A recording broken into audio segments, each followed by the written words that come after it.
Dance like everyone is watching.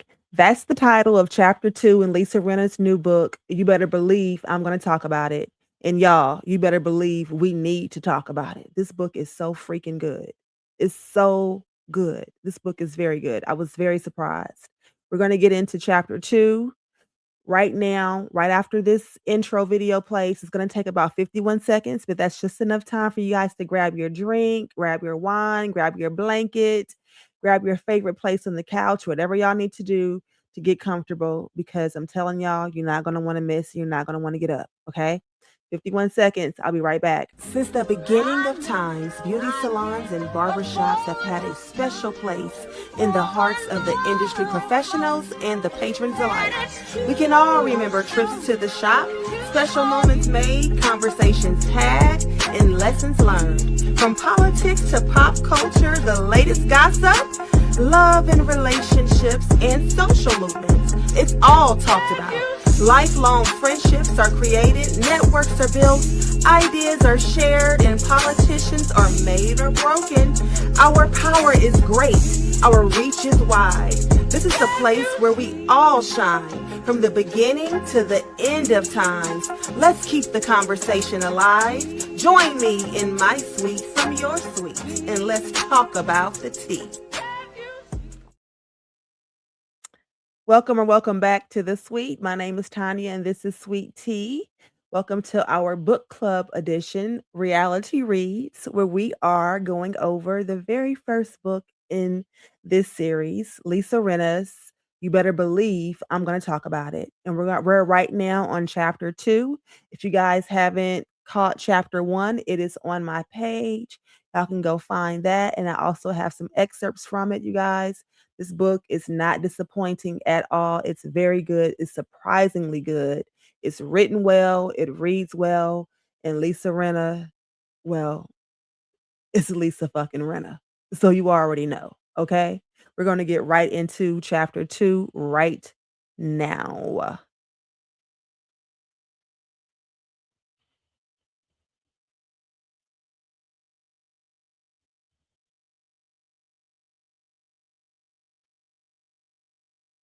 If you guys haven't already, would you go ahead and like the video and subscribe to the channel, y'all? This is going to be a series. I don't want you guys to mix when I upload the next video. And I want to talk about it. I want to do a live once we get enough subscribers and people interested. I want to do a live where we can actually discuss the chapters. Okay.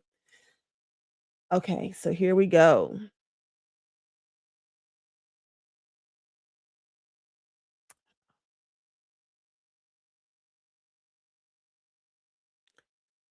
Mhm. Dance like everyone is watching, or I earned every ounce of this confidence.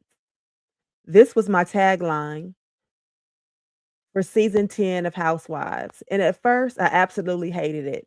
I lobbied the fans to change it. I wanted it to be when people ask my sign, I say dollar. But you know what? The dance thing has grown on me. I mean, I do dance online a lot. In fact, more people come up to me and talk to me about dancing on social media than Housewives.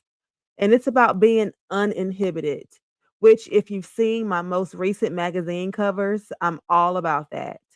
I may seem loaded with confidence, but it hasn't always been like that. I absolutely wasn't always this confident. Everyone thinks that I've always been crazy and out there. The truth is, I used to be super meek.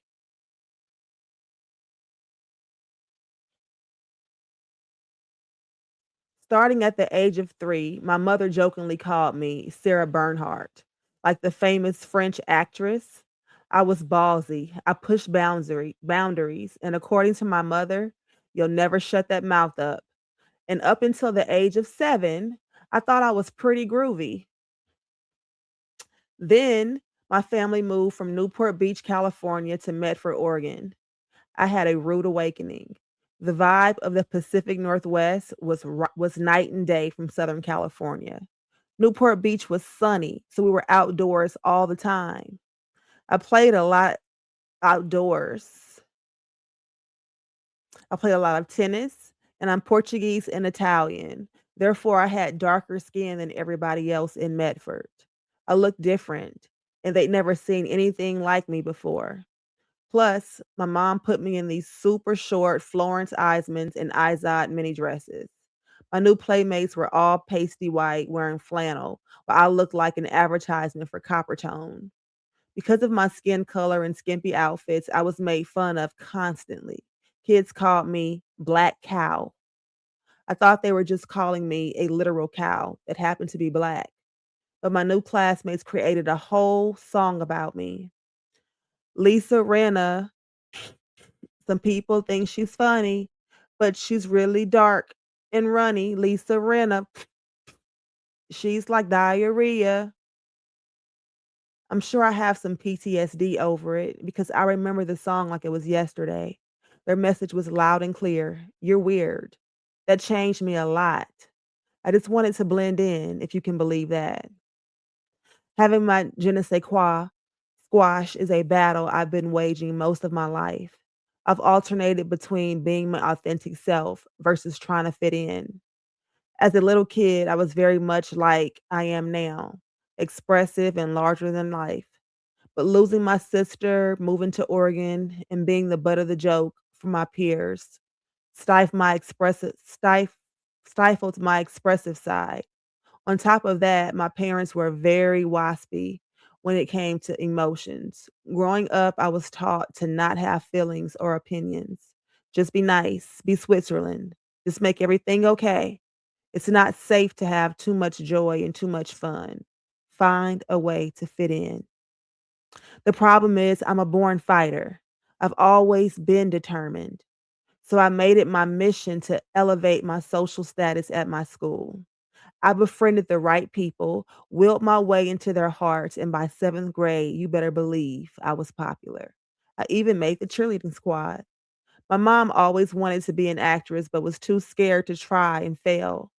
I believe performing is in my DNA, and I knew in my family that performing would be very accepted if I went down that road. I mean, if that's not mixed message. On one hand, it was pipe down toots. On the other hand, it was we're not going to be mad if you choose to entertain the masses. I got my start in this big I got my start in this biz putting on talent shows in my garage with the neighborhood kids. At first, my only talent was hitting a tennis ball against the garage door. Must have been enthralling for our audience. Still, our parents loved it. Gradually, I moved into lip syncing. I dressed up in wild outfits to play Cher, and my bestie, Holly Jones, was Barbara Streisand. I had two older half sisters, but one had passed away by that point. And my other sister was much older and long out the house. So I was basically an only child. And I spent a lot of time at the Joneses, who lived up on the hill in the town's only other giant white house. Mr. Jones invented the top of an oil rig or something, so they had gobs of money. I literally wanted to keep up with the Joneses. Holly's mom, Joni, drove a BMW, so chic for our neck of the woods, and she snuck us into every single movie, even the R-rated ones like The Exorcist and Earthquake. That's when my love for film began. I took dance classes, sang in the choir, and did musical theater in junior high and high school. I was too scared to be a thespian because they were too serious. I never felt comfortable in dramatic plays, but I loved a good jazz hand or kickball change. The musical theater nerds were my people. They were less intimidating and had much more fun. The fact that I was able to hang with both the cheerleaders and the theater geeks foreshadowed who I am today. I can hold my own in the popular clique of girls, no problem.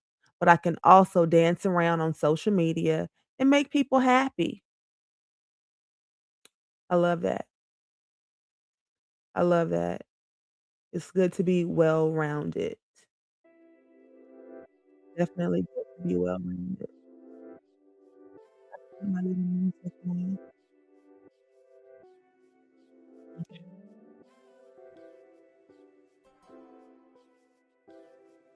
My first shows were Carousel and the Rocky Picture Show, but I never got any part above supporting because Bree Holkerson, the silken voice of Medford. Bree always got all the solos and the leads and everything. She was our local all-American girl with her long blonde hair and blue eyes. I was never the lead, but I did snag a solo in Fiddler on the Roof, playing one of TV's sisters. Bree was the star, so she had the currency to be a total diva if she wanted to. But she was always very nice to everyone. Bree taught me two valuable lessons.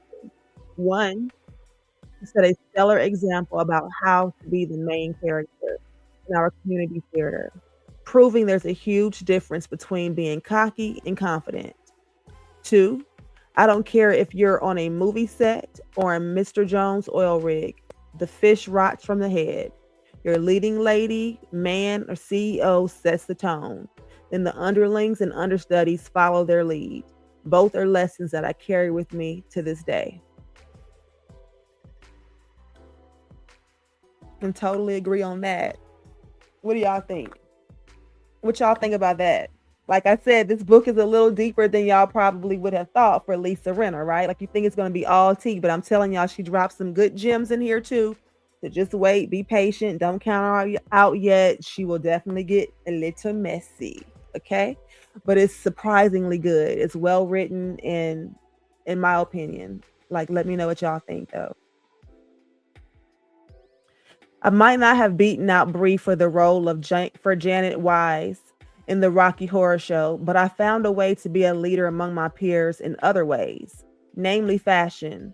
When I turned 15, my style took a life of its own when I got a hold of Mademoiselle 17 and Vogue. Those magazines were windows into a world outside Medford. The pages I thumbed through were bold, original, brazen, and empowering. Inspired by avant-garde editorial spreads, I'd stroll through the fancy department stores like I owned the joints and try on Gucci, Chanel, and Yves Saint Laurent. I couldn't afford any of it, of course. Most of my actual shopping went down in the teen section, in the teen contempo section at Macy's. But that didn't matter. I was influenced by the top designers of the day. In every sense, fashion found me. I've used it to express my individuality. In the Renner family, we excelled at shopping. If shopping were a sport, we were Olympic gold medalists. Simone Biles on the bar, Michael Phelps in the pool, and Lisa Renner among the racks. Once we arrived at our destinations, we would split off like hunters and gatherers, each with our own specialty. My dad hunted at Kmart or little vintage stores, anywhere he could find a deal. My mom hit the high-end stores. She'd buy something, then return it the next day. Ooh, Lois was acting like they say Sheree, allegedly, like Sheree does. Let me know in the comments if y'all remember when they said Sheree was returning stuff to the store. We know they said Wendy Osefo was returning stuff and then filing it on her insurance, allegedly, saying it was stolen, allegedly. Let me know in the comments what y'all. At least Lois was returning it and just returning and getting her little money back. Okay. Anyways, I digress. I'm sorry, y'all. Uh she never kept anything. For Lois, it was all about hitting those dopamine receptors. Like I said, my mom really should have been in therapy. Instead, she self-soothes with retail therapy. Even in her later years, my mom shopped like a fiend. She slipped out of her assisted living facility in Medford every single day and go to Macy's and chat with the salespeople. Shopping was her comfort zone in her social life. Wow. I can definitely relate to that. I can definitely relate. If y'all can relate to that, let me know in the chat. We're going to talk about it when we do our live and discuss the actual book. I'm just going to keep talking. I'm just going to keep reading. We're going to have the discussions when we do the live, okay? Every time we traveled, the trip centered around shopping.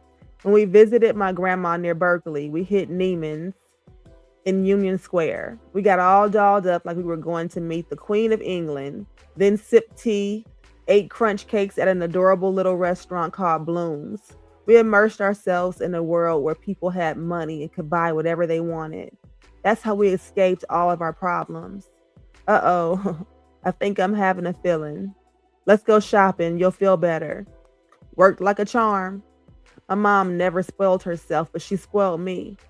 When I was 16, we went to San Fran and she let me buy Chemin de Fer jeans, plastic candy slip-on mule high heels, and I got a maroon sweater dress that buttoned down the back and chocolate brown suede pumps. These four items were fashion forward in San Francisco, but when I got back to Medford, it was a second grade trauma all over again. I was called a freak and ridiculous in my new outfits, but this time I refused to be bullied. The taunts and the stares were annoying, sure, but I realized they didn't upset me nearly as much as my haute couture rackled them. Imagine, the simple act of wearing a sweater made people act aggressively. I recognized that there was great power in my sartorial choices. That's so funny. And I understand. I understand. I can relate. But I'm going to shut up and just read.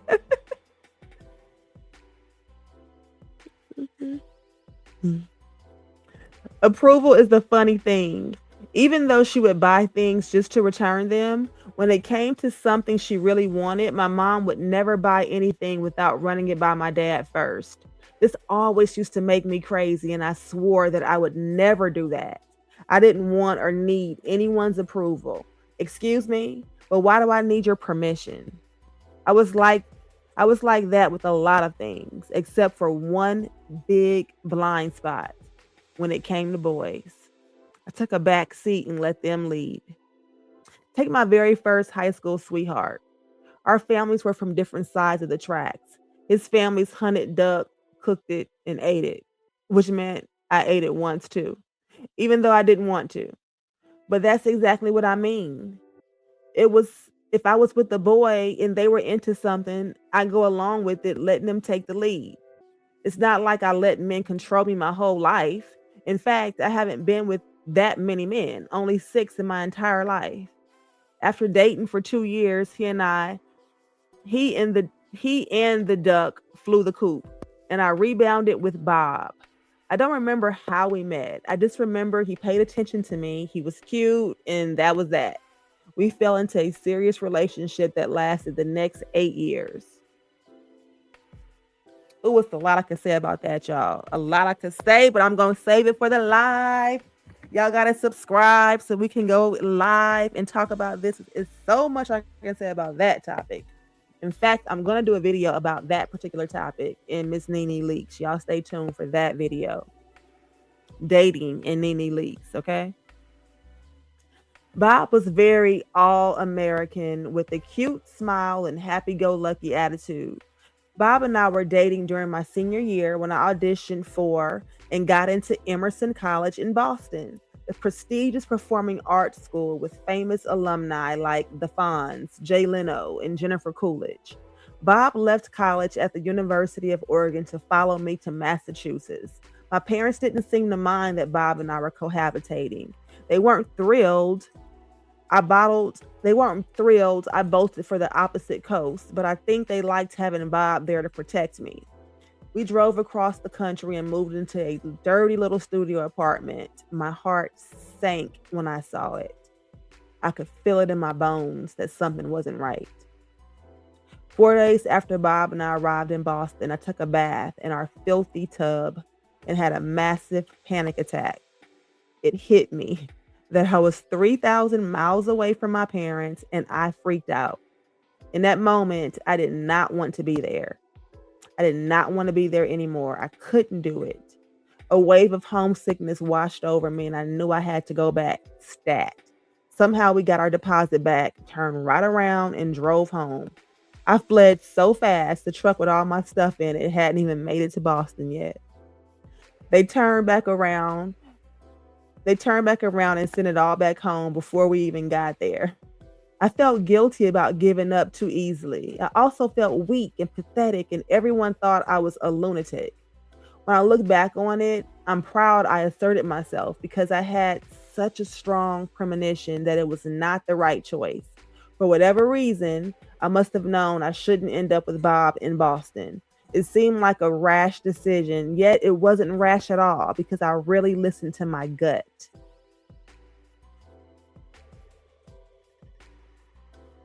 I mean, if somebody had slapped me in the face and screamed, snap out of it, like my idol Cher in Moonstruck, who knows? I probably would have stayed. I don't know. But my gut was screaming at me to get the hell out of Boston, and thank God I did.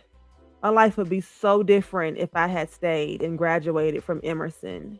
Maybe a house in the vineyard with a Southie accent. Who knows?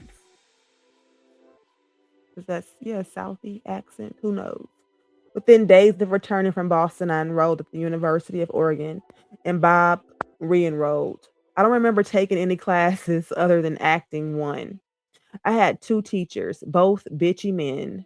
The first day of class, they went around the room and labeled all of us. You're a leading man, you're a character actor. And they dubbed me the ingenue, ingenue, ingenue, ingenue, Ingenue. If y'all know what that means, let me know in the comments. I have no idea. Okay. She says, I had no idea what an ingenue was. Okay, so I'm not alone. I thought it was a dig. I learned later in life it was a compliment. Oops. I'd never been around bitchy men that I knew of. Even then, it wasn't something that that was conscious in my brain at all. I just thought they were funny. But little did I know, I wasn't immune to their wit or their wrath. They gave me an assignment to do, a scene from a contemporary play. I didn't know what contemporary meant either. So my scene partner and I chose The Importance of Being Earnest, which is about Victorian societal norms, obviously not contemporary. I didn't know what the fuck I was doing, and obviously neither did the girl I was working with. My teachers ripped us a new asshole and gave us a failing grade because we did a period piece.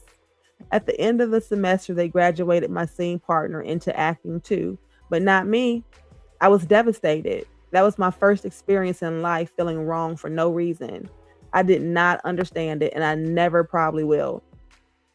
But if I'd been accepted into acting too, my life would have been completely different, on a completely different trajectory.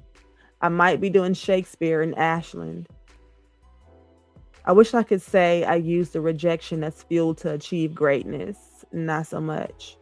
Instead, I thought, well, if I can't act, why am I in college?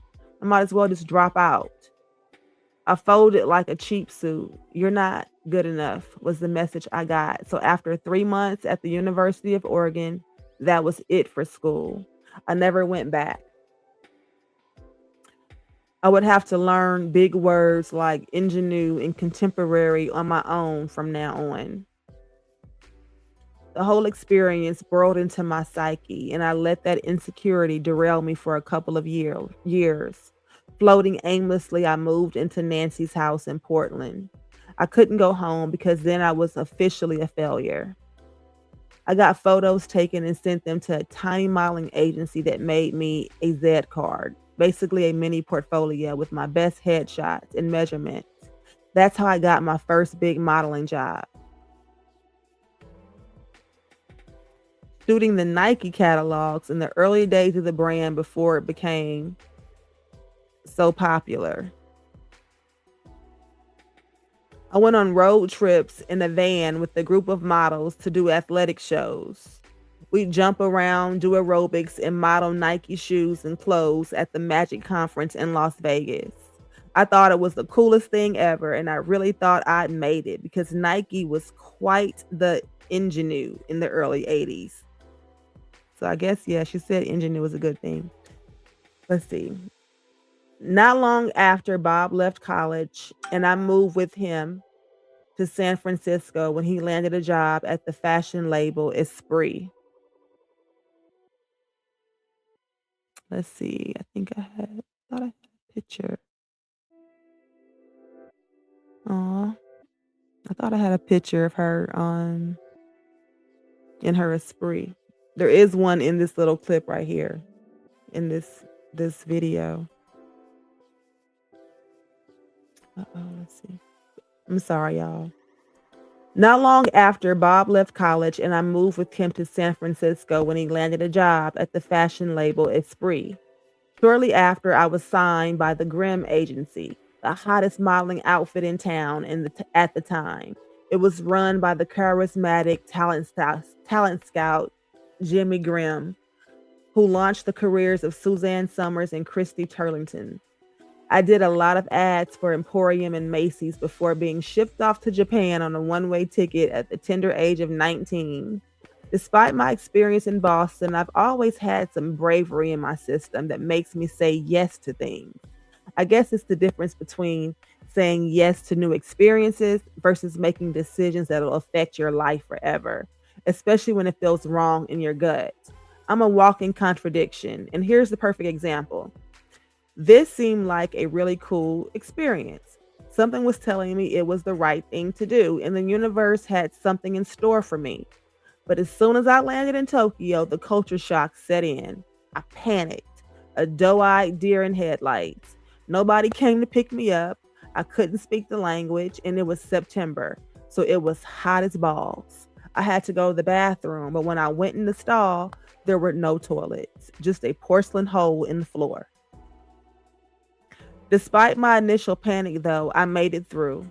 I lived in a small apartment with two other models, shooting from magazines and catalogs all day. I remember being hungry while they worked us like crazy. I don't eat fish, so sushi was out of the question. I didn't even know what sushi was, but Japan had the most incredible bakeries. I will never forget that smell. So I settled on loaves of bread because that was the only familiar food I could get my hands on. And this was before we knew what we know today about carbs. I was supposed to stay for 2 months, but only made it 6 weeks before I got homesick. It took them a couple of weeks to get my return ticket home. That was a scary time, though. I did stick through it, but deep down, I felt bad that I could never see anything through to the end. I lived in San Francisco with Bob for 3 years, but I wasn't brave enough to take a single acting class there. It wasn't until he got a job in LA and we relocated there when I was 24 that I built up the courage to try again. That's it, I said to myself. It's time. I want to pursue and give a big shout out to Bob here. I want to pause and give a big shout out to Bob here. I was with Bob at a very formative time in my life.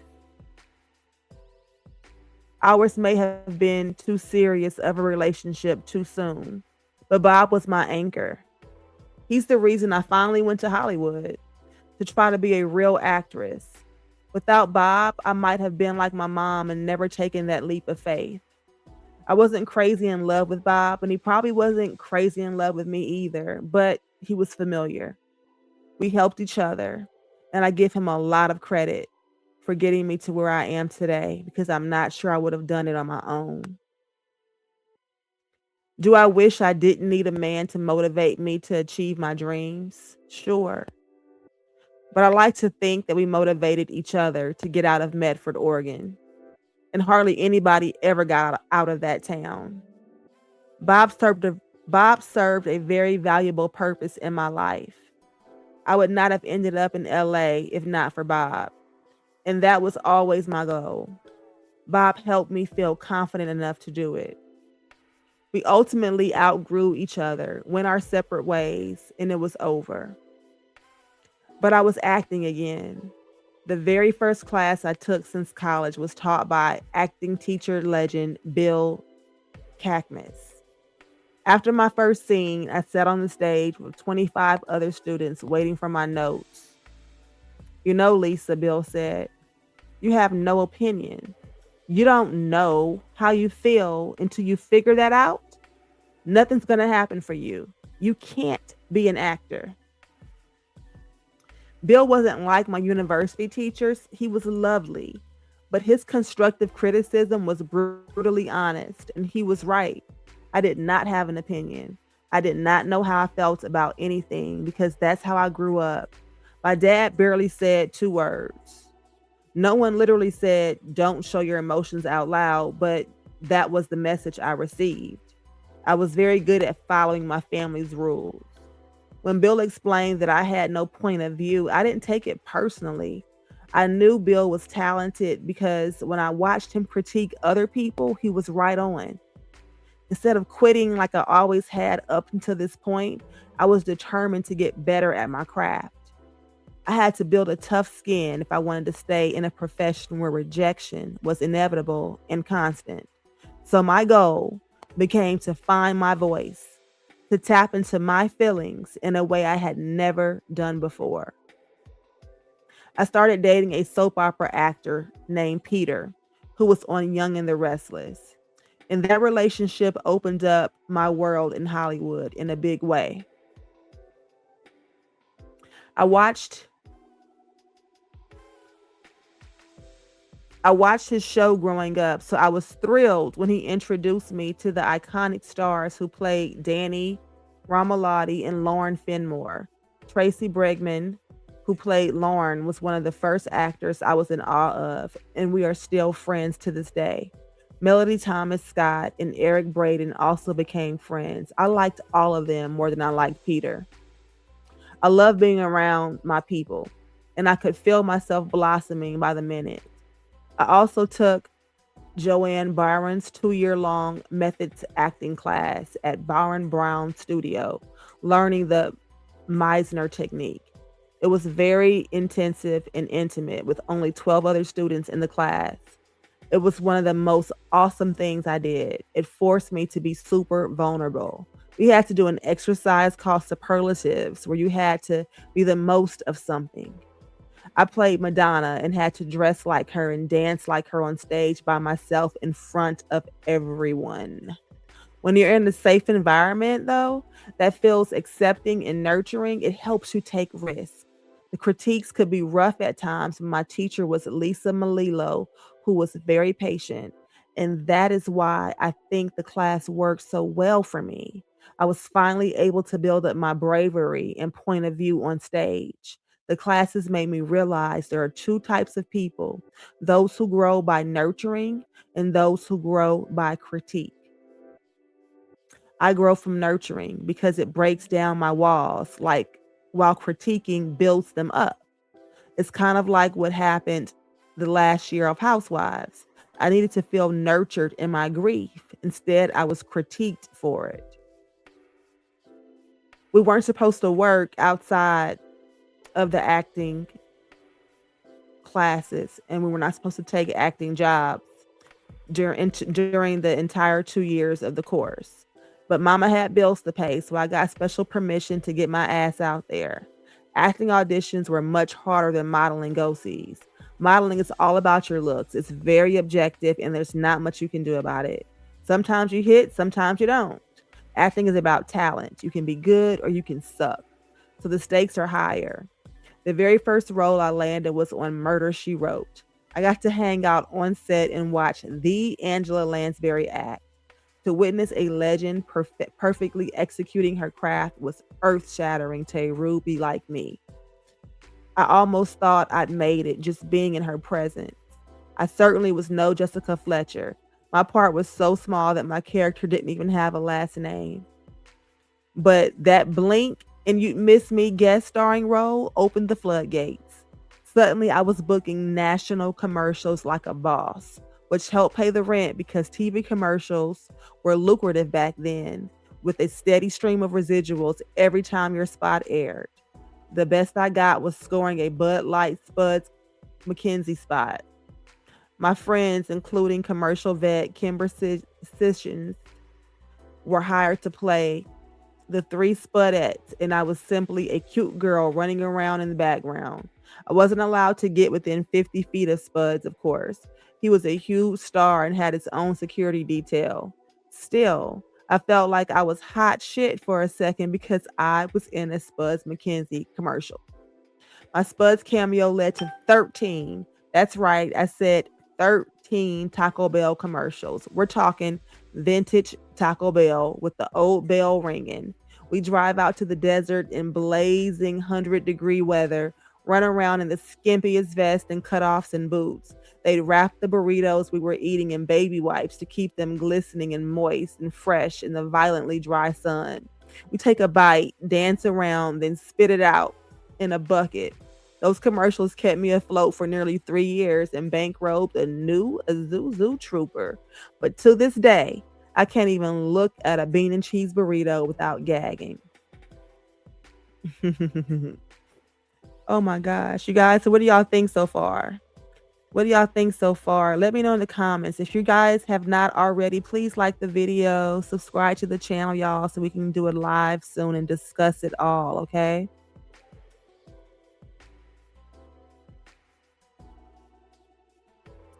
Let's see. My career was blossoming, but my boyfriend seemed disinterested. While I was getting better at using my voice performing, in my personal life, I was still sort of a blob who didn't assert herself where men were concerned. Peter just wasn't that into me. Despite all my efforts to make him love me, he was very self involved. And if I'm honest with myself, he probably barely thought of me. He was more concerned about his own weight than I was about mine. So he worked out like a fiend. He rarely paid for any of my meals. We often went Dutch. Plus, he didn't even sleep in the same we didn't even sleep in the same bed. I slept on his pull-out futon. It was a struggle to get him to touch me. Maybe because he wasn't attracted to me. Our whole relationship was weird and I cried about it every day for 3.5 years. Finally, I had enough and I dumped his ass. After Peter and I broke up, I was auditioning like a maniac. And to supplement my burrito income, I worked part time at an eyeglass store in the Beverly Glen Center in Bel Air, owned by my friend Brad. One day I was polishing a pair of oversized aviators, and in walks Harry Hamlin. Ha ha ha. This is when she met Harry, okay? When Lisa met Harry. In walks Harry Hamlin, the devilishly handsome actor who played Michael Cusack on LA Law. In my family, big stars were the coolest thing ever, so my eyes were definitely a little swirly. But I knew Harry was married to Nicolette Sheridan. They were all over the tabloids together. So I kept my flirting to the bare minimum, handed him his glasses, and that was that. Another night after working until 10 p.m., I needed to return the key to Brad before I went home. So I met him at Shane's, a restaurant 2 doors down. And there he was again, Harry Hamlin, sitting at the table with Brad and a small group of people. I sat down for a drink and chit chatted with Harry like I'd known him for years. I can't remember if I was starstruck, but if I was, I would have hidden it well. I had just gone to Circus Olay for the first time, and so I just told Harry stories about trampolines all night. I could tell Harry was impressed. For some reason, I was not self-conscious at all. I was exuding confidence. The next morning, Brad called me and said, "You know, if Harry was single, he'd really like to date you." Ew. That was my first reaction because he was married and I didn't go in for that sort of thing. What I didn't know was that 3 days earlier, okay, he was married to this lady here, Nicolette Sheridan. She was absolutely freaking gorgeous. She was absolutely gorgeous. Okay. What I didn't know was that 3 days earlier, Nicolette had left Harry for singer Michael Bolton.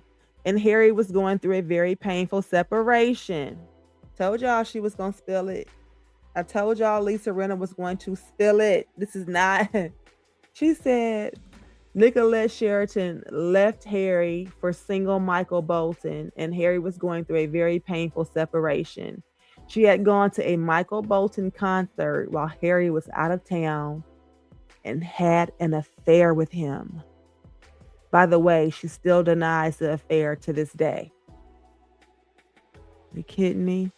Isn't that funny? The night I met him, Harry was just trying to go out and not deal with his life imploding. The affair would become a huge public scandal, but it was so fresh when I met him, it wasn't in the news yet. And this was pre social media days when gossip didn't spread like wildfire in 4 seconds. When Brad called me, I was clueless. I thought, that's gross. Sorry, no thanks, and moved on with my life. Isn't that something?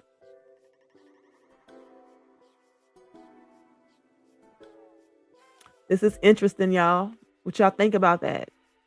Do y'all believe it? Y'all believe that's how it went down? Just asking. Okay. I was focused on my career anyway. I recently screen tested for 7 daytime soaps and was rejected by all of them. I was the Susan Lucci of soap opera screen testing. It was so ridiculous, I had to laugh. After I flunked my last audition in New York City, I was resigned to the fact that a soap opera career was not in the cards for me. Then, shockingly, I got one right after that. The best one, if you ask Lois. I landed Days of Our Lives playing Billy Reed. When I called my mom to tell her the news, I had to pull the rotary phone away from my ear because of her squeal. She was beside herself, like I'd already won an Academy Award.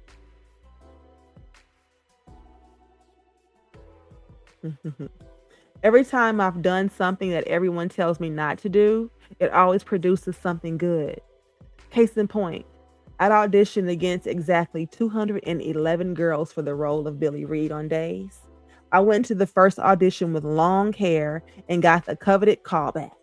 You're supposed to go back into your second audition looking exactly the same, but I wasn't feeling it.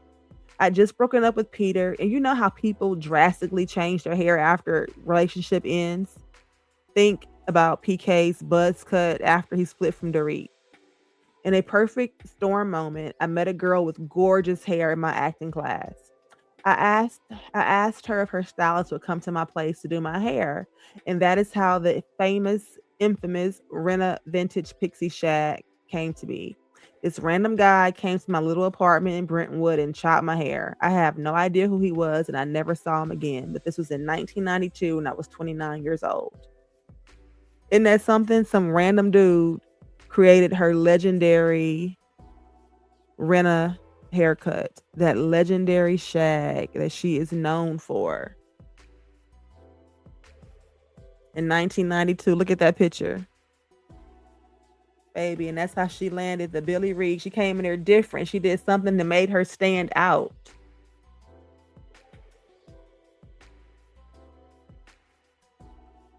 Okay. Never forget, never forget that Brandy mercilessly on Real Housewives of Beverly Hills tossed out the dig that I had the same haircut for 20 years. Fine, you got me. But that hairstyle got me my first real acting job, so forgive me for being sentimental about it. I cut my hair off between the first reading and the callback. It was a bold and beautiful moment. I truly believe I got that part because I took a risk.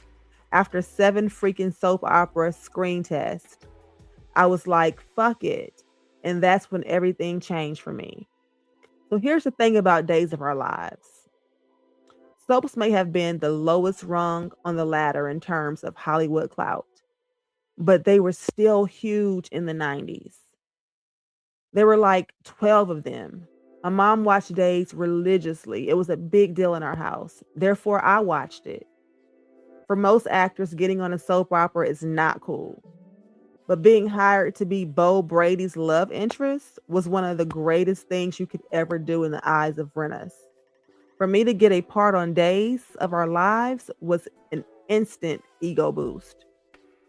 When I showed up to work on day one, I went in with the mindset that it was the greatest thing since sliced bread and vowed to myself that I would make my character one for the ages. My goal was to work my butt off so Billy Reed could become one of the most popular characters of all time on Days of Our Lives. It turns out being on the soap was the greatest acting training ever. I had to learn 24 pages of dialogue a day, 5 days a week. I never could have gotten the immersive experience I got on days anywhere else. They were pushing all the boundaries right smack dab in the middle of the day. One of my favorite scenes involved the character Marlena being possessed by a demon. I still, to this day, for the life of me, could not tell you why she was possessed. She put this other character named Carly in a coffin alive. The actress who had to play her was Crystal Chappelle. She had to lay in a coffin with a hole in it while they filmed her. I felt so bad for her. When they called action, it started to rain giant gumballs, and we all had to run around picking up gumballs off the floor. Are you confused? Welcome to the soap opera world. It was one of the most wackadoodle yet most popular storylines of all time. Billy's storylines were equally as bananas and tested every ounce of my acting ability. Billy arrived in Salem with dreams of becoming a famous singer. So, in my very first episode, I had to belt out Come Rain or Shine. Thank God for my Fiddler on the Roof solo. It only got crazier from there.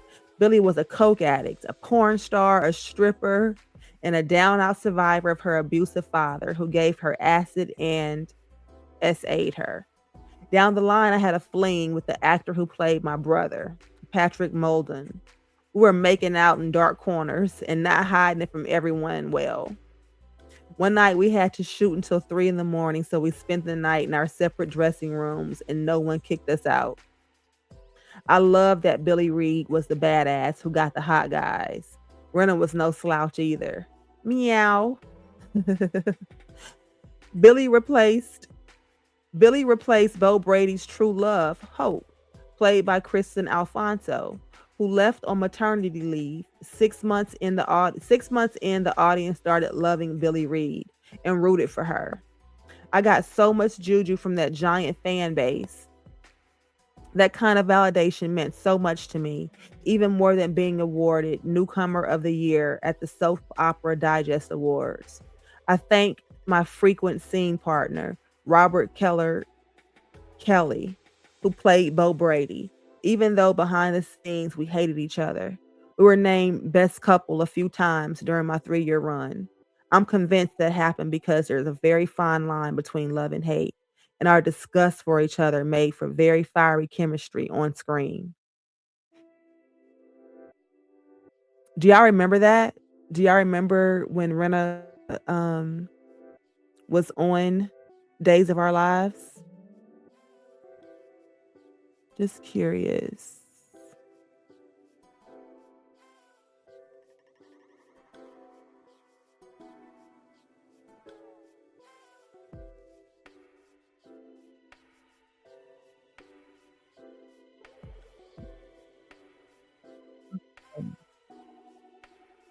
Remember when Kathy Hilton claimed that I was the biggest bully in Hollywood? Not true. Not even close. I've been working in showbiz since I was 24 years old, and I have legit stories about real bullies in this town. Robert Kelker Kelly was one of those bullies. Mm, I'm not so stuck on here, but yeah, definitely too. Okay. It says, remember when Kathy Hilton claimed that I was the biggest bully in Hollywood? Not true. Not even close. I've been working in showbiz since I was 4 years old, and I have legit stories about real bullies in this town. Here comes the tea. Robert Kelker Kelly was one of those bullies. He made my life a living hell on the set of Days. He was horrible to me. And I go as far as to say he was verbally abusive. He was passive aggressive and manipulative and played weird mind games. It was the craziest shit I have ever experienced with a co star. I had to work with him every day, often half naked to do love scenes. If I didn't do what he wanted, he'd give me the silent treatment. He'd give me the silent treatment. My theory was that he was attracted to me, but when I wasn't available to him, it made him snap. He was a ticking time bomb. I never knew when I arrived on set each morning if I'd get nice Robert Kelker Kelly or dark Robert Kelker Kelly. He was unpredictable and it was exhausting.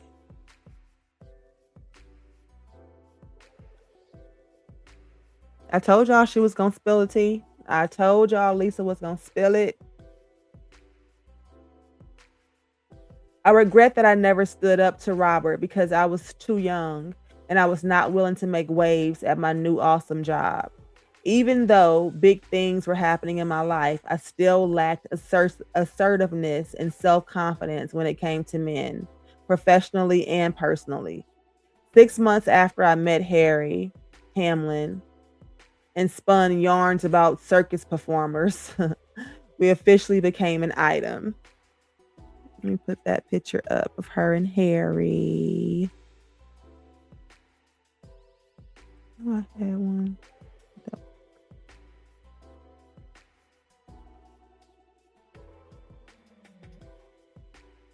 Mm,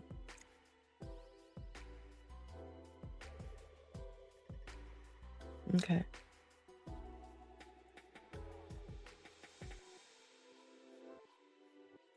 6 months after I met Harry Hamlin and spun yarns about circus performers, we officially became an item.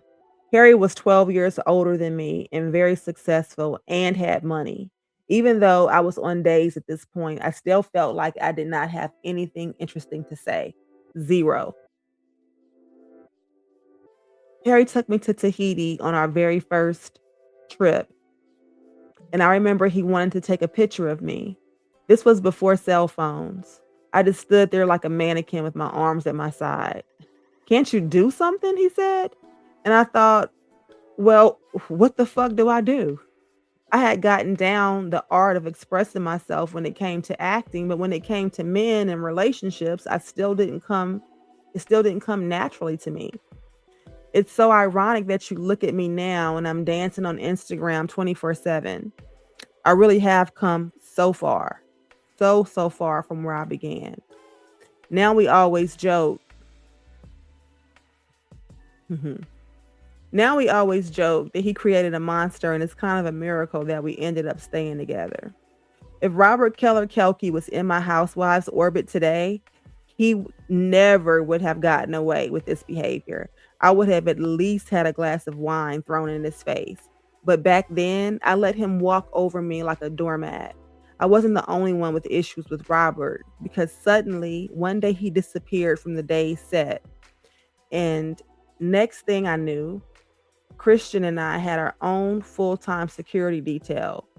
I wasn't worried about physical harm, but NBC had to cover their ass.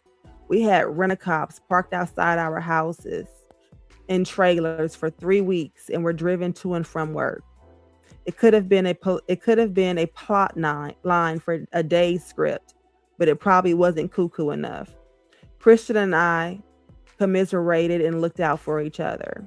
All the women on days did. Christy Clark, Allison Sweeney, who it turns out is second cousin of Harry. We all had one another's back. We were very young at the time and we all bonded. I could have stayed on days for the next 30 years, but when my contract was up, I decided to try to strike while the iron was hot. I had some serious popularity at the time, and I feared if I didn't take that risk to branch out, I would never leave. Right after I left, I snagged a Danielle Steele period piece movie called Vanished, and it filmed with George Hamilton in Montreal. I shot another movie in Charleston, South Carolina with actor Rob Estes, and that was my stepping stone to primetime soap immortality, baby. Melrose Place. I had an absolute ball playing Taylor McBride on Melrose Place. I was hired to replace Hunter Tylo, who was fired by Aaron Spelling's Productions when she got pregnant. Isn't that something? It was awkward replacing someone who got fired just for getting pregnant, but fortunately, she sued and won a $4.8 million settlement. The first time a mega amount like that was awarded to a woman terminated for being pregnant. Ironically, when I testified at her trial, I was pregnant with my first child, and my other co star, Heather Locklear, who played the iconic Amanda Woodward, was about to give birth. Wow. That's deep, y'all. That's deep. We're gonna have to read that chapter again because that is deep.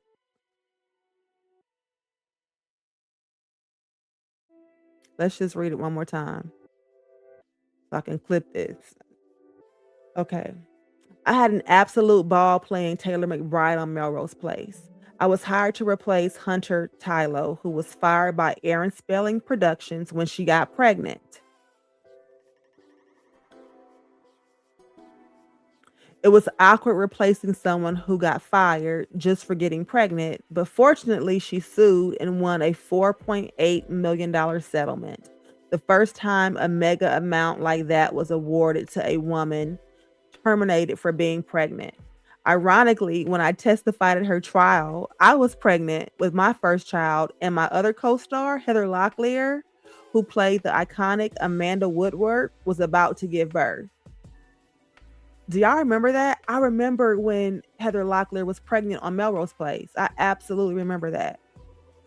Because so much of that show was about the drama and catfighting among the female characters, the tabloids back then always reported that the fighting extended into real life.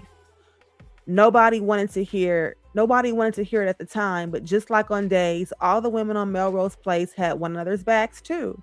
I came into this show in its 5th year, so I was the newbie. Those guys were already thick as thieves. They could have hazed me or ignored me, but they welcomed me with open arms.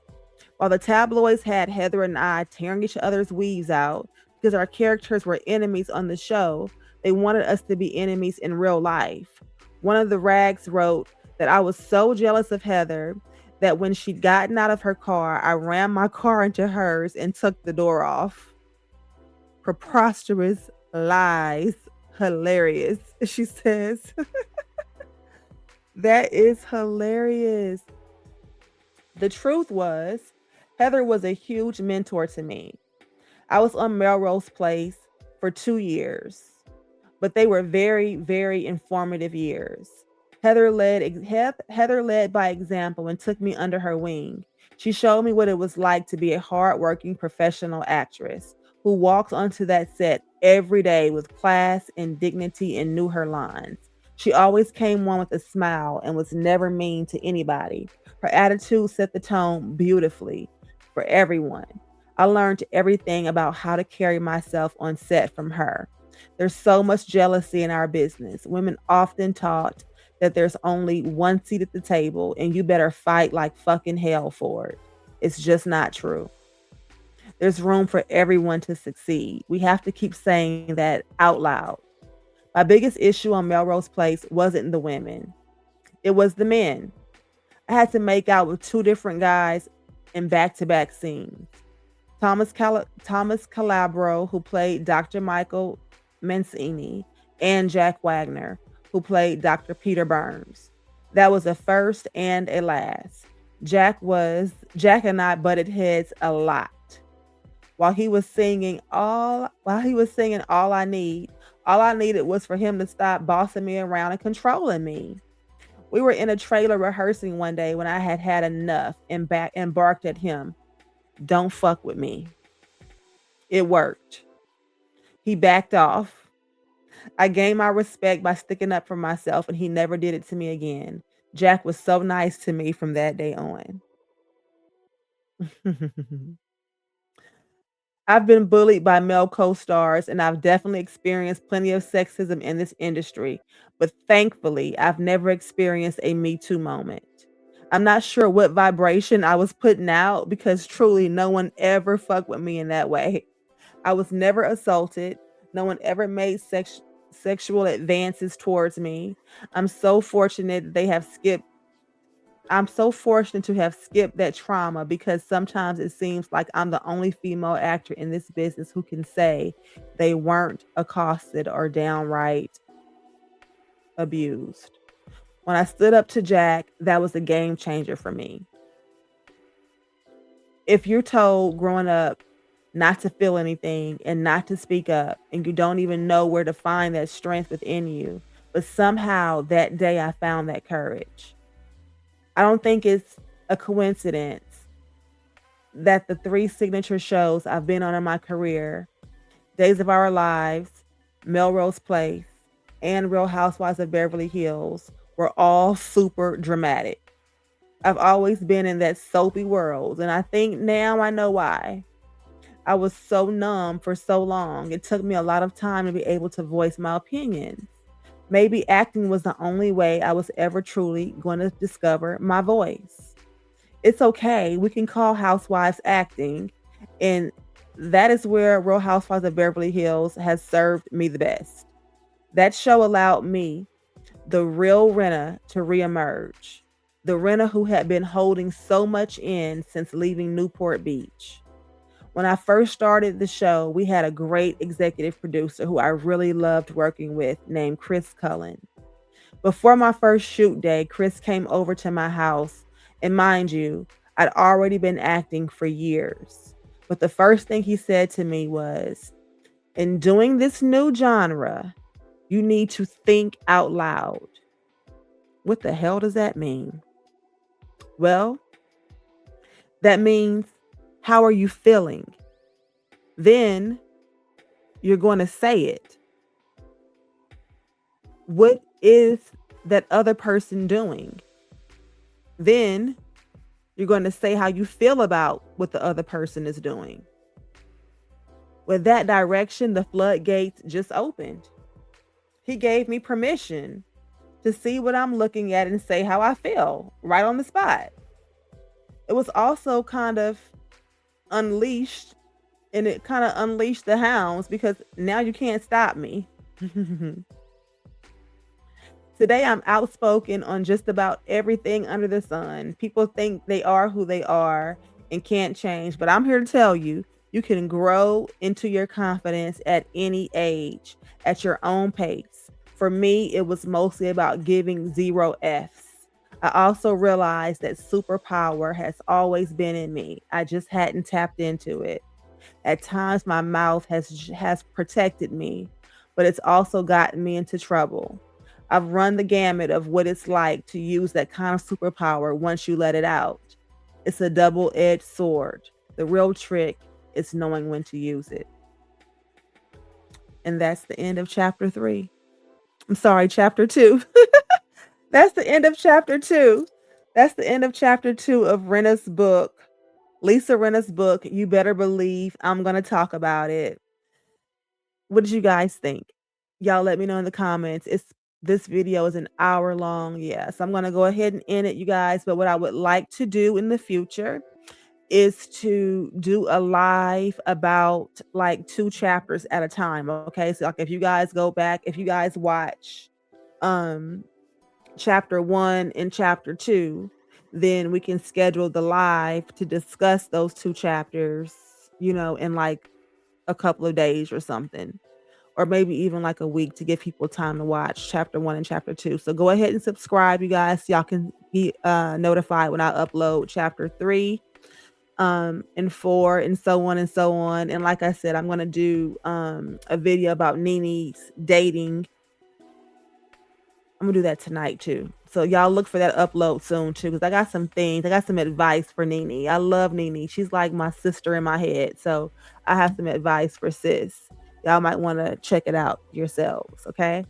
So anyways, I'm going to go ahead and end this live, or in this recording now, in this chapter now, and in this edition of Reality Reads, our book club here on Sweet Tea, where I'm your host, Tanya. And I thank you guys for joining me. Again, don't forget to like, subscribe, and share. Leave me some comments, and let's build this community and grow this community. From my sweet to your sweet, I thank you all for joining me. Good night, beautiful people.